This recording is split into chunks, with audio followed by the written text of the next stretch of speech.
Spellbound Chronicles, Forest of Darkness, page 2.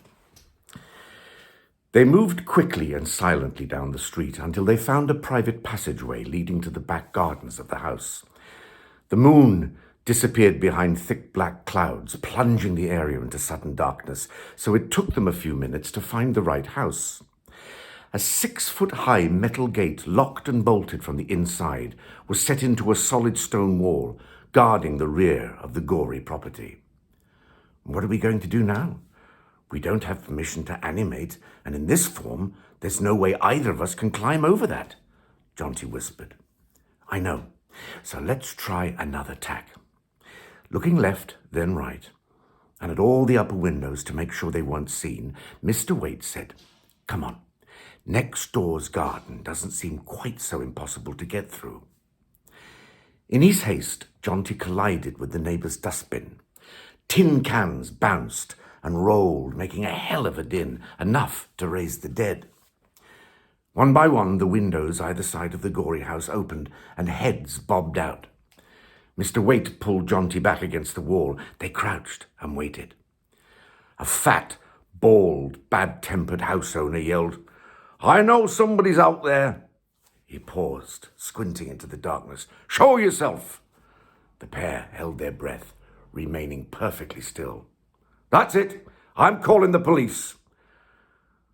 "I should have known it was you exercising your tonsils again, Freddie Sharp," shouted a lanky, wire-haired man with thick-lensed goggle eyeglasses, leaning out of a window on the other side of the gory house. Jumping up and down with rage, Freddie Sharp banged his head on the window frame. "I've had enough of your snide comments." While the men were arguing, Richard Waite raised his right forefinger to his lips in a silent shh. He crawled to the nearest tin can, picked it up, and threw it against the others, causing an almighty racket, then raised his hands to the stars and gave very convincing wails of two cats facing off. "Blast the bloody cats! I bet one of them's your tinker, Mickey Ryan." "How many times have I telled you he needs seeing to? That'll calm him down." He chuckled, closed the window, and drew the curtains together again. Not to be outdone, Mickey Ryan sniggered and called out, "And it's your turn to clear up the mess this time," and did the same. The weekly ritual between the men ended. Tomorrow night, the rivalry would continue in the pub's dart match in opposing teams. After a decent interval, the watchers stealthily made their way through Freddie Sharp's dilapidated gate and crept to the tall, thick, unruly hedge separating the man's property from the gories. "Now what?" whispered Jonty. "It's like a jungle.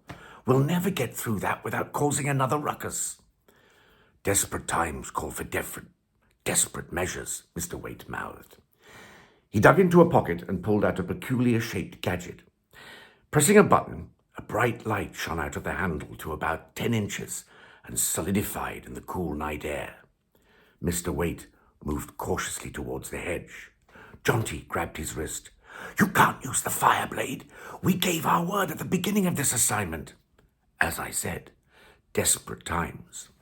He held out the miniature sword, and with each slice the branches burned away, opening a path wide enough for them to crawl through into the gory's garden. The waxing moon suddenly appeared, bathing most of the neat garden silver. It also made the watchers visible for a few minutes.